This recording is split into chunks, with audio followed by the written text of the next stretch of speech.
Magandang araw muli mga kapatid sa Panginoon. Narito na naman tayo sa ating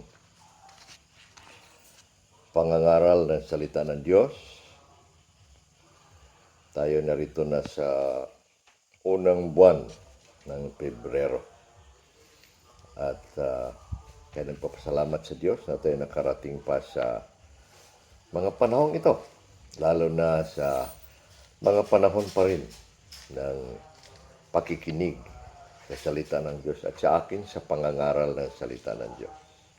Wala tayong humpay na magsisipag sa mga bagay na ito hanggang may panahon, hanggang may paraan, hanggang tayo ay tinatawag pa sa tungkulin at sa paglilingkod.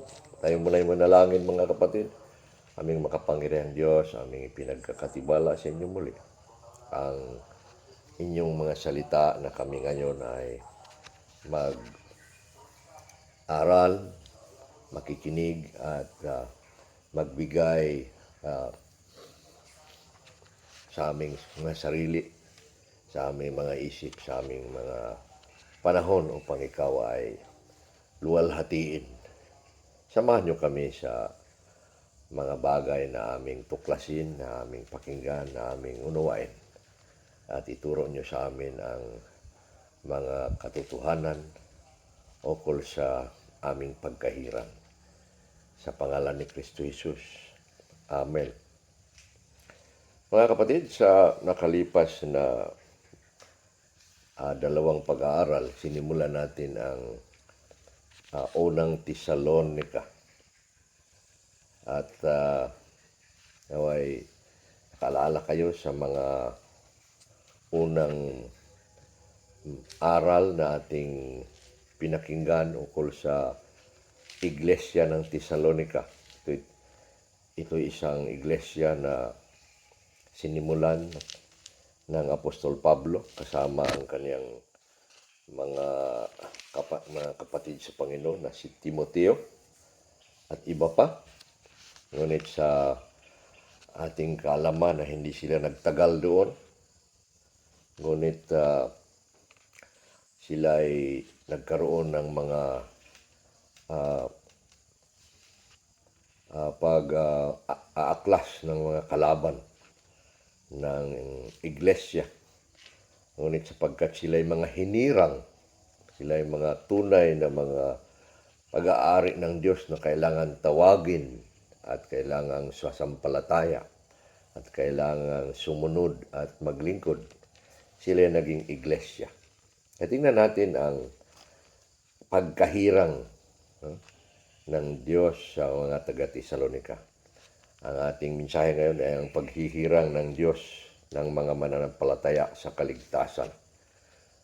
Ang paghirang ng Diyos ng mga mananampalataya sa kaligtasan. Ito tungkol sa pagkahirang ng taga-Tesalonica. Sinimulan na natin isa sa mga pasasalamat na walang humpay ni Pablo at pag-alaala sa mga mahalagang bagay na nangyari sa Tesalonica ay ang kanilang pagkahirang matapos niyang binanggit ang kanilang pananampalataya na gumagawa, kanilang pag-ibig na nagpapagod at ang kanilang pagtitiis dahil sa pag-asa. Sila ay sinabihan ni Pablo na mga hinirang. Bihira lang na iglesia na sinabihan niya ng ganun. Ang Tesalonica lang. Hindi natin makita yan sa ibang mga sulat ni Pablo maliban sa Epeso. At binanggit niya ang kanilang pagkahirang. Tingnan natin mga kapatid ang kahulugan muna ng paghirang. Tinatawag ito sa English na election. Let us give some meaning on election, itong paghirang ng Diyos o pagpili o paghirang. Nagmula ito sa salitang Hebreo na ekloge. Ekloge. Hindi ko alam masyado ang bigkas niyan, hindi naman tayo Hebrew. Ang salitang ekloge o eklogomai, no?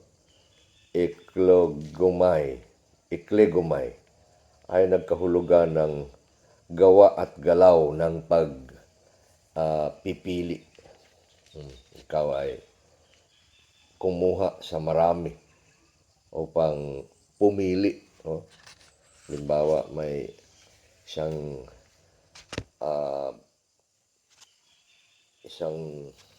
pilao o basket ng manchanas at pumili ka ng iyong bibilhin na 10 piraso. Yan, iklogay, to pick out and choose to be your own, upang maging sayo. Yun, ang ikloge at iklegumay, na ang Diyos ay pumili siya mula sa napakaraming tao na kanyang linikha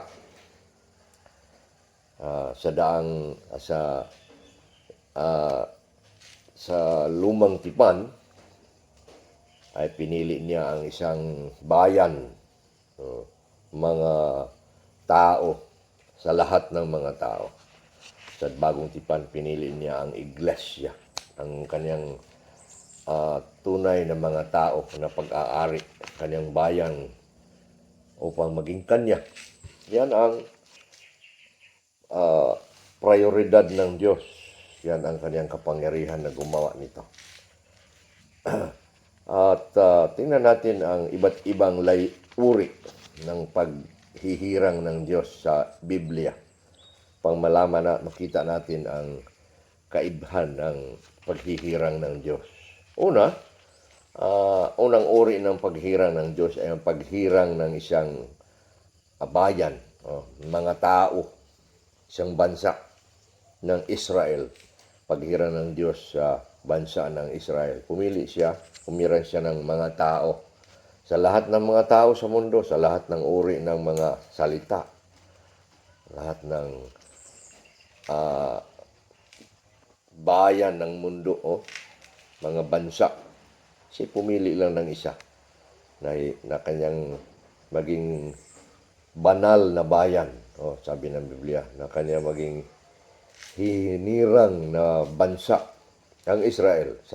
Sabi ng Deuteronomio 7:6, sapagkat kayo ay banal na bayan ng Panginoon. Hinirang kayo ng Panginoong Diyos upang maging bayan sa kanyang sariling pag-aari. Bayan sa kanyang sariling pag-aari. Na higit sa lahat ng mga tao na nasa ibabaw ng lupa. Higit. Ito yung ayaw marinig ni Hitler. Dahil si Hitler ay nagsasabi na ang Alemanya, ang Germany ay ang tunay na bansa na makapangyarihan at hindi ang Israel. Kaya pumatay siya ng 6 na milyon. Ang bansang Israel ay higit sa lahat ng mga tao nasa ibabaw ng lupa, na hinirang ng Diyos. Yan ang una, ang paghirang ng Diyos ng mga tao, ng bayang Israel. Pangalawa, may paghirang din ng Diyos sa mga tao sa mga gawain, sa mga opisina, sa mga gawa. Hinirang niya si Moses na kanyang maging tagapagligtas ng Israel mula sa Ehipto. No? Sa Exodo 3, si Moses ay isang lingkod, isang propeta, lahat na sa kanya.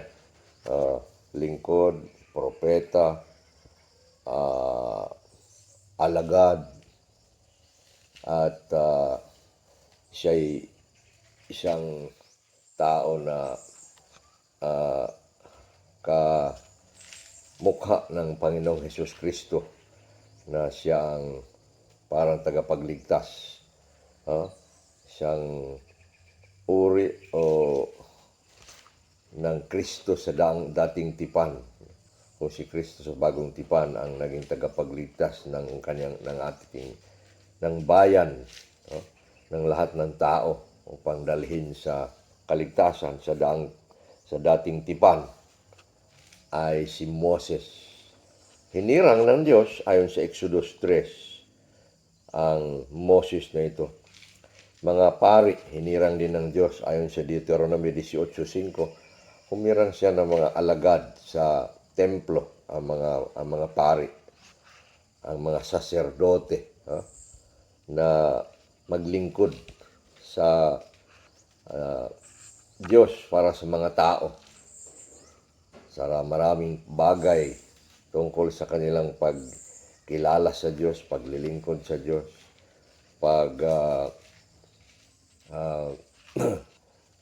sa pamamahala ng mga tao tungkol sa kanilang pananampalataya sa Diyos. Hinirang din ng Diyos ang mga hari sa kanilang gawain. Hinirang niya si David, si Solomon, si Saulo na maging hari ng Israel. Ang maraming hari, gaya nila Asa, sila haring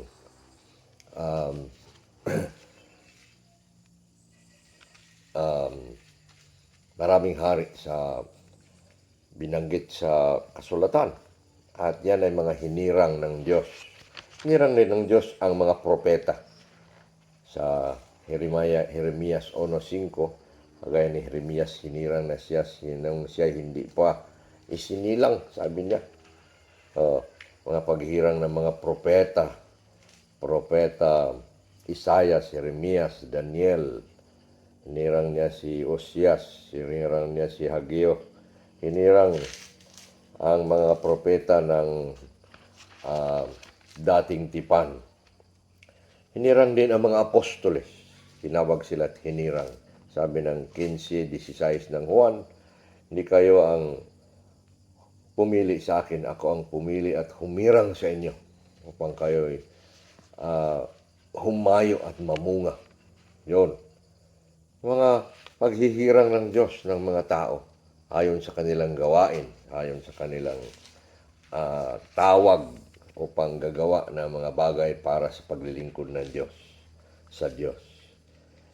At pangatlo, ito yung ating pag-aaral, ang paghirang ng mga tao sa kaligtasan. Paghirang ng mga tao upang maging mga anak ng Diyos, paghirang ng mga tao upang maging tagapagmana ng buhay na walang hanggan. Kaya ito yung ating pag-aaral. Ngayon, nakasintro nito. Ngunit hindi lang ang Diyos humirang sa kaligtasan, humirang din siya sa mga tao at sa mga gawain, mga tao na ayon sa kanilang mga gawain. Ngayon, humirang ng Diyos, napakahalaga ng mga tao para sa kaligtasan. Kaligtasan upang maging kanyang pag-aari. Hinirang ng Diyos ang kanyang iglesia. Ang mga tao niya na maglilingkod sa kanya hanggang walang hanggan. Tingnan natin. Paghirang ng Diyos sa kaligtasan ay ginanap sa hindi pa itinatag ang sanlibutan. Ayon sa Efeso 1:4, ayon sa pagkahirang niya sa atin, sa wala pa itinatag, sa hindi pa itinatag ang sanlibutan, upang tayo'y maging bayan, upang tayo maging banal at walang kapintasan sa harapan niya. Hinirang ang mga tao sa kaligtasan sa hindi pa itinatag ang sanlibutan. Yun. Ang paghirang ng Diyos ay matagal na at ginawa niya sa kanyang sariling pasya, sa kanyang kapangyarihan. Yan. Ang paghirang ng Diyos sa mga tao sa hindi pa itinatag ang sanlibutan. Pangalawa ay ayon sa kanyang sariling kapangyarihan at pasya. Ibig sabihin, hindi tayo ang wala tayong karapatan sa ating pagkahirang. Ayon sa mga Armenian, ang pagkahirang natin ay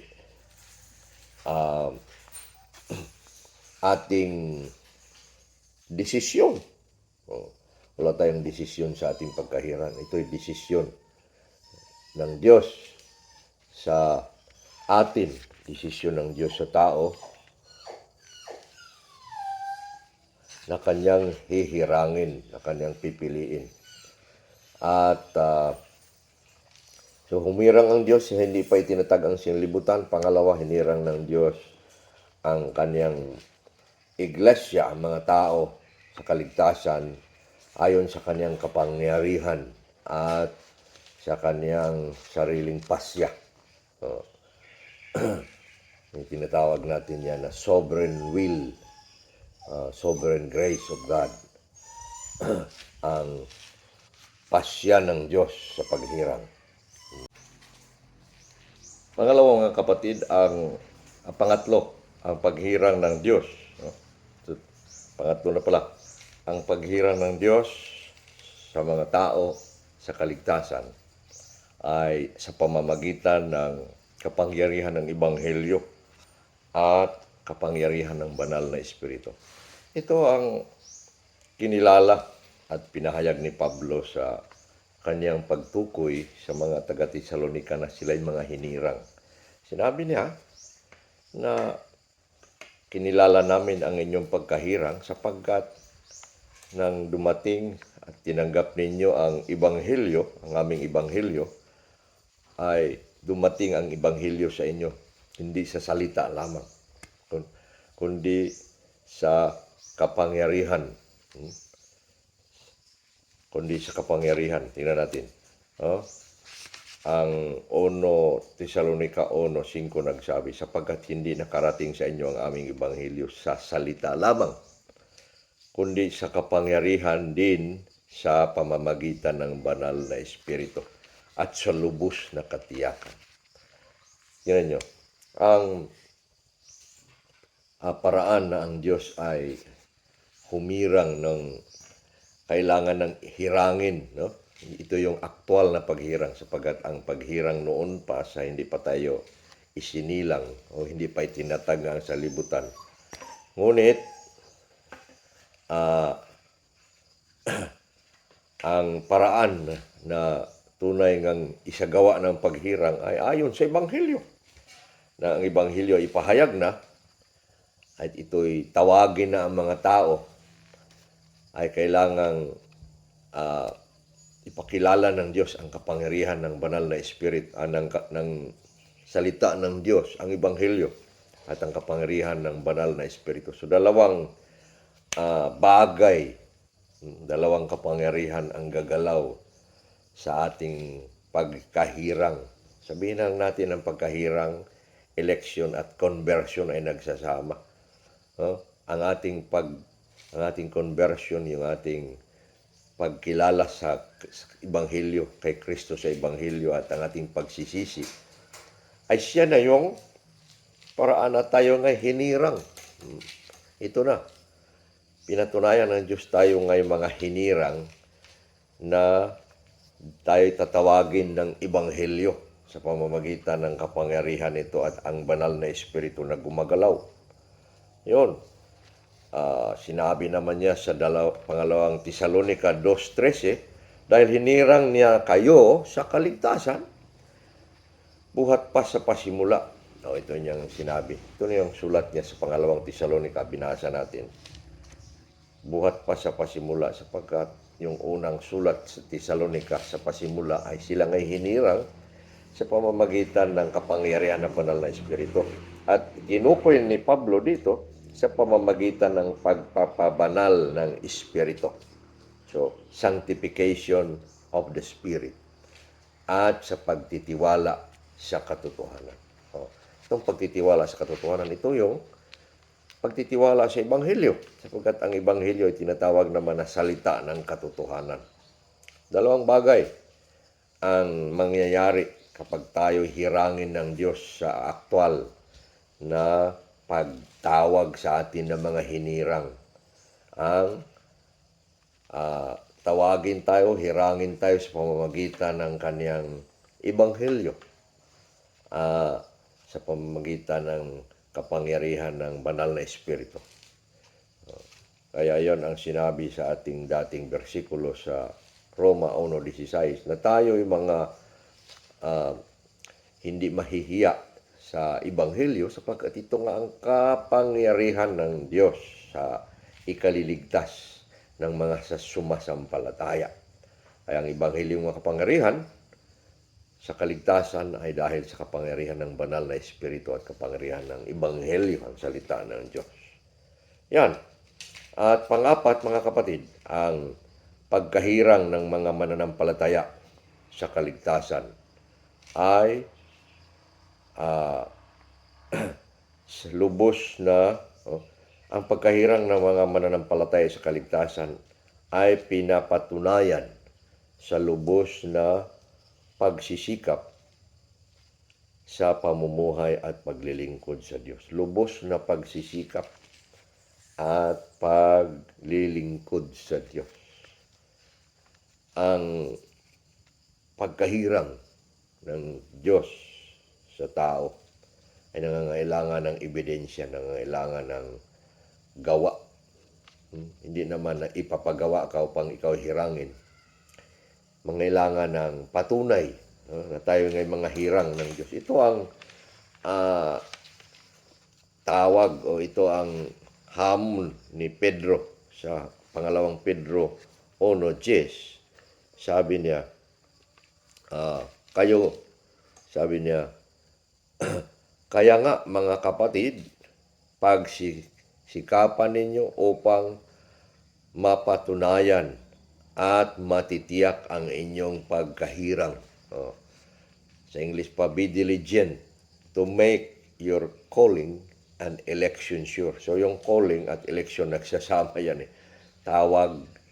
Tinawag tayo upang sasampalataya at hirangin. So ang ating pagkatawag sa Ebanghelyo at pagkahirang sa Ebanghelyo, ang kailangan ng sapat na mga gawa, mga ebidensya, mga patutuo ng ating pagkahirang. Sapagkat paano ba kasi natin mapatunayan na tayo mga hinirangan ng Diyos nung wala man lang nangyayari sa atin? At ito, hinirang ng Diyos ang mga nagsisikap at namumuhay na naglilingkod na tunay sa Diyos. Ulitin natin, pangalawang Pedro 1:10, mga kapatid, pagsikapan ninyo upang mapapatunayan at matitiyak ninyo ang inyong pagkahirang. Pagsisikap at paglilingkod. Pagsisikap sa paglilingkod. Pagsisikap sa pamumuhay at paglilingkod. Yan naman ang pinapatunayan ng taga-Tesalonica. Una pa lamang, nung si Pablo ay nagpapasalamat na walang humpay, nag-alaala sa kanila. Sinabi niya, walang humpay kaming nag-alaala sa inyo, sa inyong gawa ng pananampalataya, sa inyong pagpapagal sa pag-ibig at sa inyong pagtitiis ng pag-asa. Yan. Sila'y nagpapakita ng tunay na pagsisikap sa pamumuhay na tunay mga hinirang. Sila'y gumagawa dahil sa pananampalataya. Sila'y nagpapagal sa pag-ibig. Sila'y nagtitiis. Dahil maraming paghihirap doon sa Tesalonica. Nagtitiis dahil sa pag-asa. Ang pag-asa natin sa Diyos ay siyang dahilan na tayo'y nagtitiis. Itong lahat ng ito, pagtitiyak, pagsisikap sa kanilang pagkahirap. Yan mga kapatid, ang ating aral na mahalaga sa araw na ito. Naway bigyan natin ng tunay na ah, halaga ang ating pananampalataya sa ating pagkahirang. Tayo mananampalataya, tayo ay mga lingkod, tayo rin ay mga hinirang ng Diyos. At ang ating pagkahirang ay nagpapatunay na tayo ay mga pag-aari ng Diyos sa pamamagitan ng ating Panginoong Hesus Kristo. Kaya ang Diyos ay humirang ng bayan, humirang din ng mga taong ayon sa mga gawain nila, ngunit humirang din ng Diyos higit sa lahat sa mga tao upang sila iligtas, paghirang sa kaligtasan, election to salvation, na paghirang na upang magiging mga anak ng Diyos at upang maging tagapagmana ng buhay ng Diyos na walang hanggan. Tayo manalangin, mga kapatid, sa mensaheng ito. Aming Panginoong Diyos, aming pinapasalamatan ang inyong paghirang sa amin, ang inyong kapangyarihan na nagtawag sa amin upang maging inyong pag-aari at inyong iglesia. Tulungan niyo kami na aming bigyang halaga, labis na halaga ang katotohanan ito upang kami nga ay tunay na magsisikap at magpapatunay sa aming pagkahirang na ito, na ang aming pananampalataya ay lubos na gumagawa at ang aming pag-ibig ay magpapakitang nagpapagal, ang aming pagtitiis ay dahil sa aming pag-asa. Purihin ang iyong dakilang pangalan, sa pangalan ni Kristo Jesus. Amen. Salamat mga kapatid sa inyong pakikinig sa ating mensahe. Sunod na linggo, siguro yan na naman ang ating Lord's Supper. Naway patnubayan tayo ng Panginoon. Marami akong trabaho ngayon. Punong-puno ang aking mga araw. Sorry sa mga nawala na akong panahon kung minsan na makikisama, kikitawag sa inyo dyan sa Taif. Naway bigyan tayo ng panahon na mag-uusap sa ating mga gawain. At dito ang mga gawain ay tuloy-tuloy sa Cagayan de Oro at Bukidnon. Purihin ng Diyos.